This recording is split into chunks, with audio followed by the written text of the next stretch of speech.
Hey, what's up Work Nation? Welcome back to my channel, and for this video, pag-usapan natin ang susunod na game sa Spectre Agency. Guys, sa mga naglalaro ng Spectre Agency, malapit na pong matapos yan.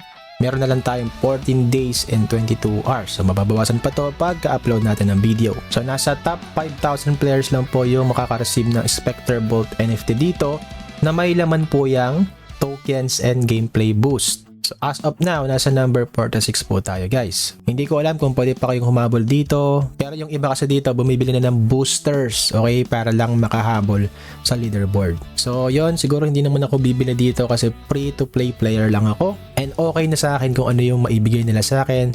And kita nyo naman yung aking ranking nasa number 46 pa. Okay lang naman kahit hindi ako mapasama sa top 10. Kasi nga, 5,000 players po yung pwedeng mapasama dun sa mabibigyan ng kanilang rewards. Pero dito nga sa video natin, hindi natin siya pag-uusapan. Ang pag-uusapan natin today is eto nga si Spectre City, yung pangalawang game nila dito sa Spectre Games. So February 19 to na release, so yung closed beta. Yung makakapasok lang dito guys is yung may code. Kaya kung gusto niyo ng code, unahan kayo dyan, nasa comment pin section guys. Pasensya na sa mga hindi makakakuha ng code, pero sa mga meron guys, pwede nyo i-share dito sa comment section para makalaro naman yung iba. Sorry guys kasi limited lang po yung code na pinamimigay nila. So ano nga ba si Spectre City? So isa po siyang social first cyberpunk tycoon game where players build underground empires by developing fleets of stealth trucks. Medyo tricky tong game na to so mamaya explore natin yung game. So nakalagay dito, progress isn't about time spent, it's about where you deploy, who you interact with, and how much risk you're willing to take. So expand your underground empire through strategy and smart risk taking. So medyo may strategy to guys, no? So labanan ng utak itong ating laro na to. Okay, so enter now dito sa ating link sa description box. Meron yan, punta kayo sa t.me, ayan, sa Spectre City _bot. Pero kung wala nga kayong code, hindi kayo makakapasok sa paglalaro nito. Pero I think mag-open public naman siya, hindi lang ngayon. Okay? And yeah, sabi naman dito, closed beta access is currently unlocked for silver tier or higher in Spec Hub. Okay? Silver tier members and above are automatically whitelisted for access. Alternatively, gain entry via an invite code nga or referral from an existing player. So pag may problem kayo, kung halimbawa silver tier kayo tapos wala kayong makuwang code or hindi kayo makapasok sa game, sabi dito, please send a support ticket sa kanilang Discord. So pag nakalik nyo na yung link guys, ito yung lalabas sa atin. Okay, so Spectre City. Ayan, so start natin. Claim your turf and make your next move. Enter Spectre City. So play now. Okay, launch natin. So yan guys, invite code. Kailangan natin i-type dito yan guys. Ilagay dito yung code. Paste na lang natin guys, no? Paste and then, okay. Okay, loading na siya. So welcome to Spectre City. Ayan, swipe to search the city for the perfect slot. Swipe. You found an open slot. Ayan, so ito yung mga basic tutorial guys, no? Meron tayong vehicles dito. So meron tayong 1.8k. Pay. So magagastos natin yung libreng coin. Okay, place it. Dito daw. Attention, this is a police raid. Don't think I've seen you before. Let's see some papers now. Ayan, disturb owner protected their slots with a bribe. May bribe pa. Tapos this vehicle has reached 100% yield. So may yield siya guys. May farming. Tap to collect. Ayan, kukolect natin yung coins, which is pang upgrade din natin or pambili ng ibang vehicle siguro. Welcome to your turf. You earn, ayan, meron tayong na-earn na coin ulit. Another player just collect their vehicle.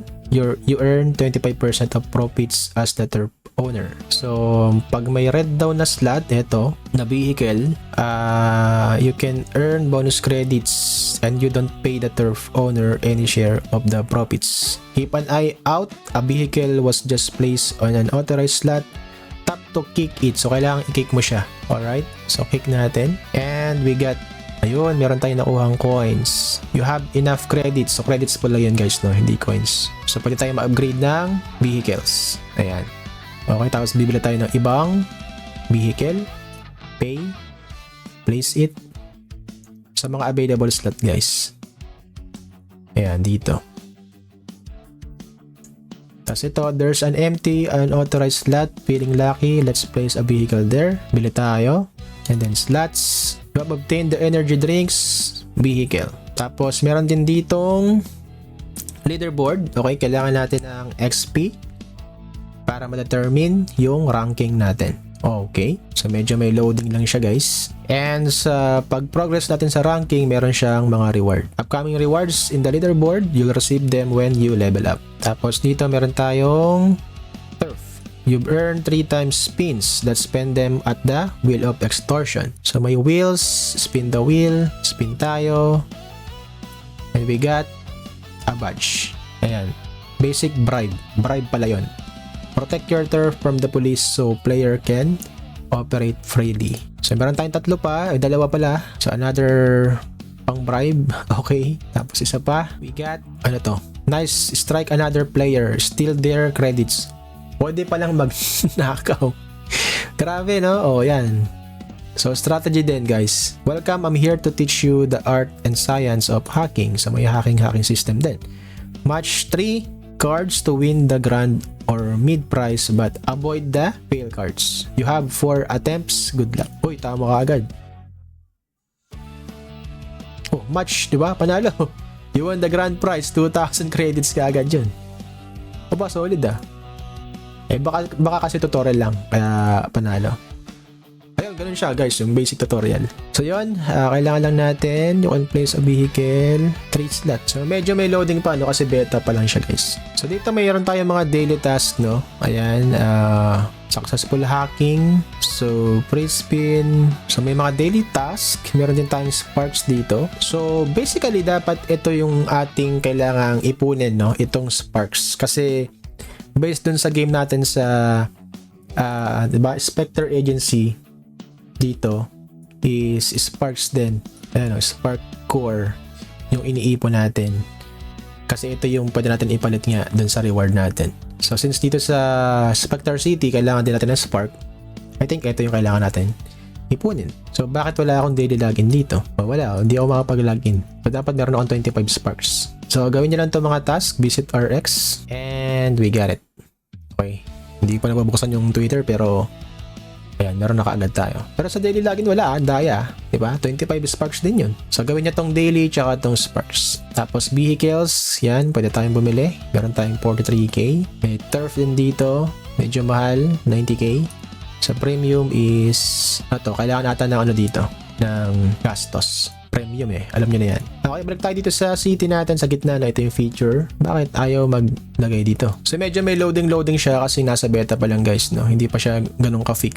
Tapos dito sa feature na to, yung panglima, your rank is determined by your XP. Kailangan din natin ng XP guys. So how to earn XP, purchase, upgrade your fleet, acquire turf, collect at 100% yield, then place vehicles in authorized slots, use bribes, complete task, and maintain a login streak. So madaya, no? Hindi tayo makalogin. So I think pwede natin siyang i-refresh. So same dun sa Spectre Agency, pag mas malaki yung XP ng iba, kaya nataasan ka, is mababago yung position mo. Pero yun nga, kailangan natin makapaglagay dito sa ano natin, sa turf. Ano ba to? So yun guys, no? Sabi ni Kambal, kailangan daw natin maghanap ng merong slot. So pag dito, hindi na tayo makakalagay, di ba? So maghanap tayo ng may slot. Medyo mabagal lang siya maghanap. So guys, itong game is stress test pa lang, no? Kaya nakaka-stress.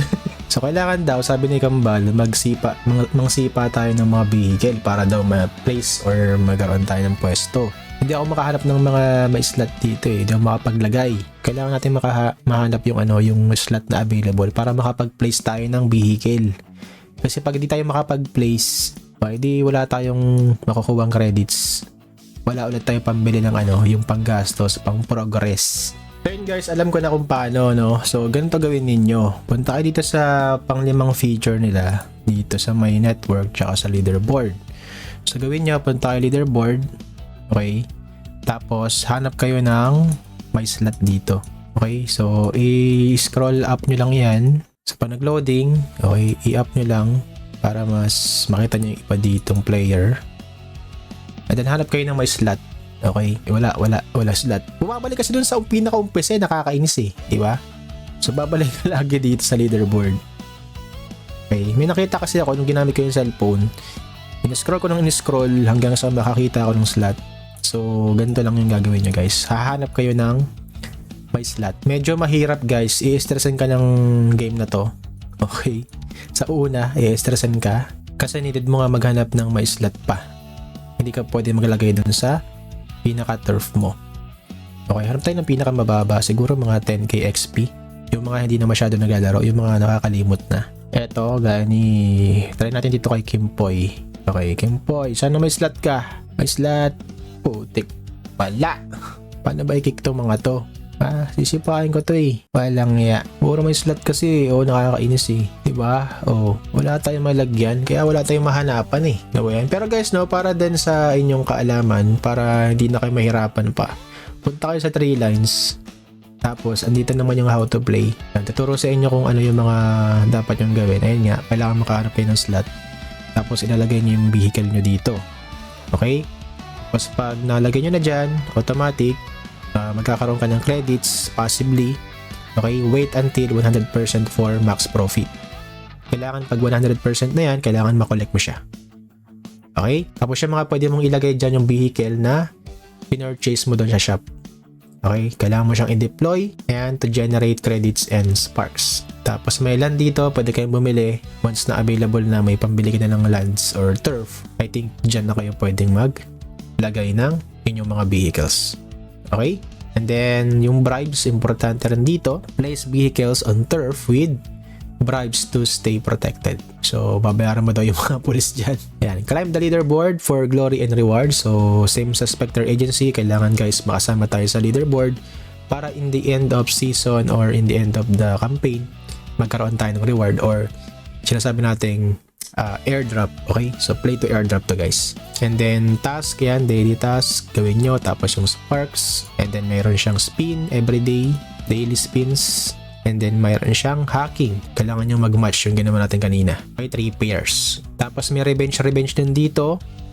Pag, yun nga, may nang-hack sa'yo, kailangan mo din bawian. May revenge siya guys dito. This option is available for 48 hours after the hack. Tapos, pag yun nga, na-raid down ng police yung inyong mga sasakyan, wala kayo authorization para magpalakad ng ganyang vehicle, ilalagay sa impound dyan. Pero yes, kailangan mong magbayad dito. Or wait to free them. Tapos add din kayo ng friends dito. Kung saka na may slot sila, punta kayo dun sa slot nila, i-add mo lang sila para mas mabilis mo silang makita. So yan, yung ating mga completing task kailangan gawin nyo. So yun lang yung basic na kailangan nyo gawin. Medyo mahirap lang ngayon kasi ang hirap kumanap ng slots.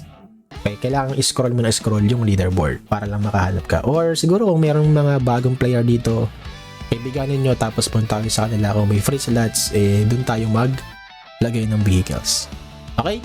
So, yan yung ating basic guide dito sa Spectre City. So, yun lang guys, medyo nakaka-stress yung game sa umpisa. Kasi nga, hindi ka makahanap ng mga slots. So, medyo doon ka lang din naman may i-stress. Pero ito nga, goods na goods to si Spectre Games, no? Spectre City, tsaka Spectre Agency.